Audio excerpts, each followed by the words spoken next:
It is through the recitation of the book's passages that this dark spirit is given license to possess the living. Recorded here are the phonetic pronunciations of those passages. Welcome back, everybody. We're going to be continuing the Evil Dead reviews with Evil Dead 2, Dead by Dawn. The film opens up with a recap of the Evil Dead. Now, they shot it with new footage, so this has confused so many fans over the years. They think that Ash was stupid enough to go back to the cabin. They think that Evil Dead 2 is a remake. So for that whole thing there, we're just going to skip the recap and open the film where, personally, I think it should have started with Ash getting hit by the evil force.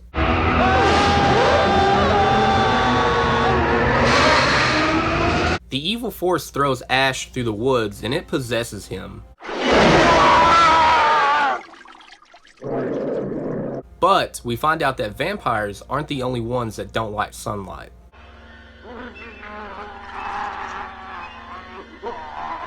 Deadites, vampires, I feel like we're missing one more thing that doesn't like the sun. The sun's scary. He's not my friend. He wants to hurt me. He wants to save her.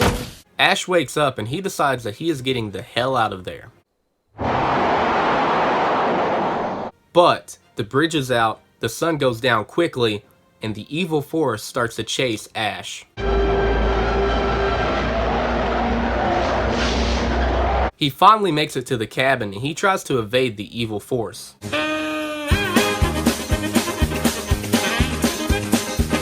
Then we meet Professor Nobi's daughter, Annie. Her and Ed have the missing pages of the Necronomicon, and they're heading to the cabin. When do we begin the translations? Tonight. Is everything all set with my father? Ash is attacked by Linda. I guess it was just a nightmare. Or was it? Ash goes to the work shed, and I've got to point this out. There's a Freddy glove hanging above the door. Ash goes for the chainsaw, but it's not there.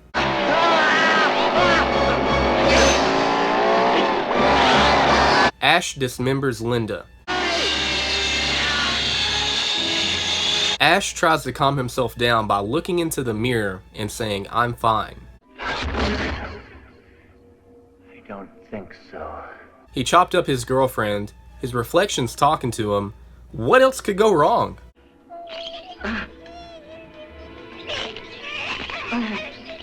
Since the bridge is out to the cabin, Annie and Ed make a deal with Jake and Bobby Joe. 40 fat. $100.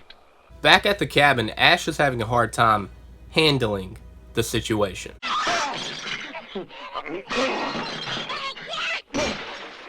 He finally gets a grip on okay, I'll stop with the puns. He chainsaws his fucking hand off.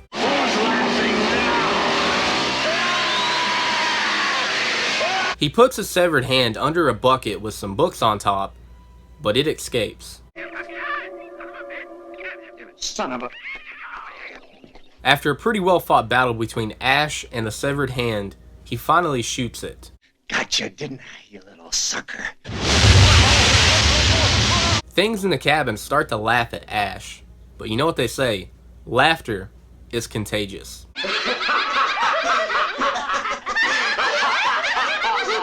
He snaps out of it because he heard somebody outside.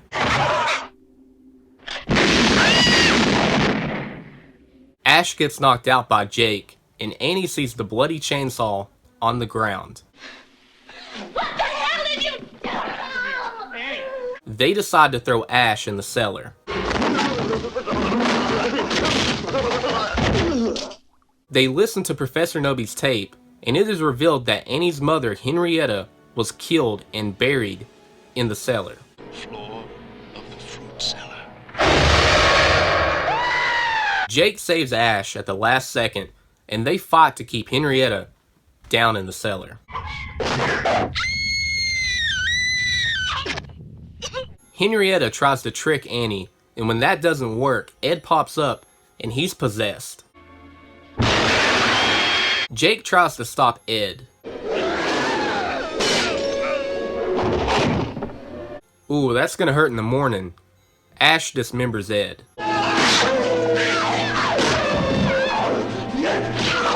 Professor Nobi's spirit appears, and he warns Annie and the others. Dispel the evil. Save my soul. Bobby Joe realizes that she was holding on to Ash's severed hand.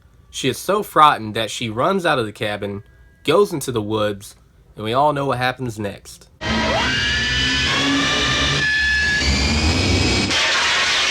Annie translates the pages, and they find out that they can potentially get rid of the evil.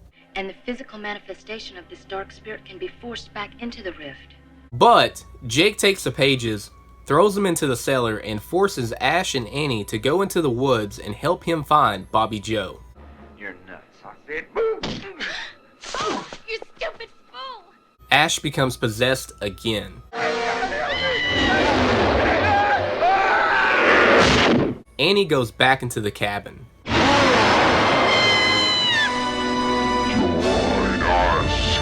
Annie accidentally stabs Jake.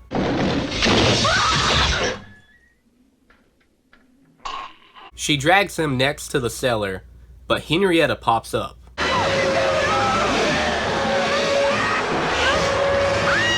Ash picks up the necklace that he gave Linda, and this turns him back to normal, but Annie isn't taking any chances. Damn it! I said I was all right! Realizing that they need to go down into the cellar, Ash gears up.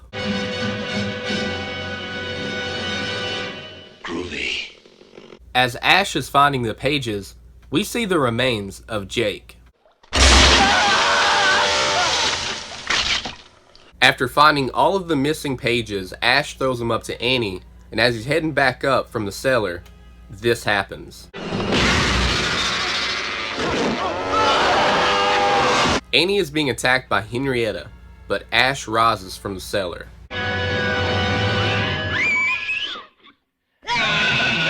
As Ash and Henrietta do battle, Annie starts singing a lullaby. Little baby, don't say a word. With that distraction, Ash dismembers Henrietta.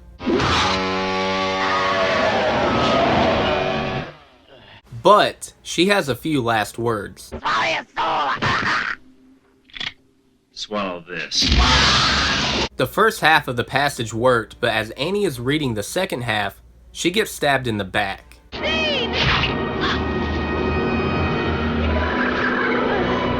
I have only one thing to say about that. Annie, are you walking? Are you walking, Annie? With her dying last words, she completes the passage and sends the evil back. But unfortunately, Ash goes with it.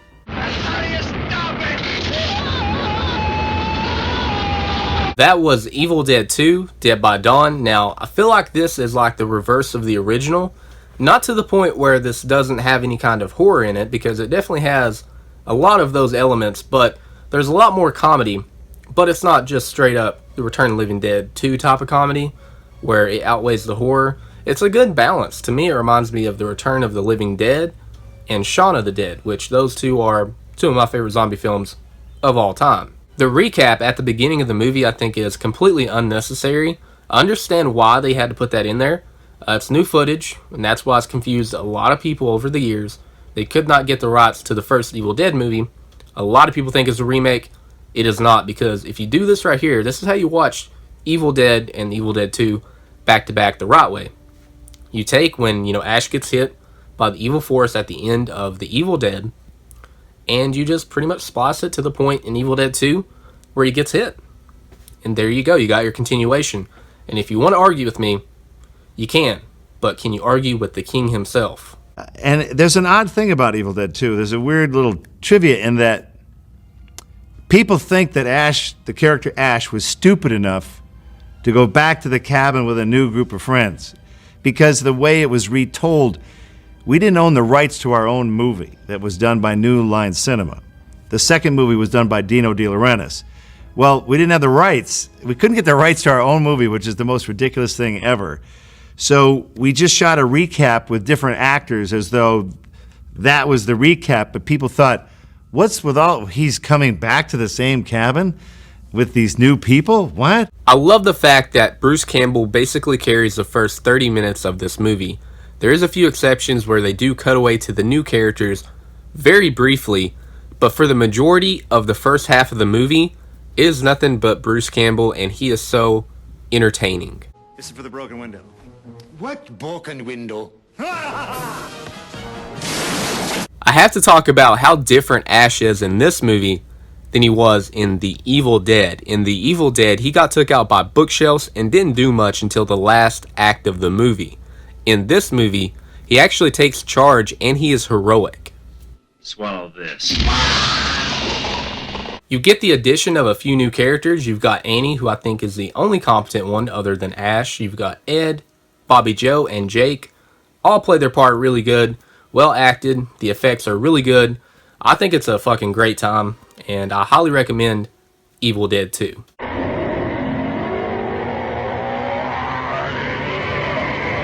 And stay tuned, because next week we're going to be checking out Army of Darkness.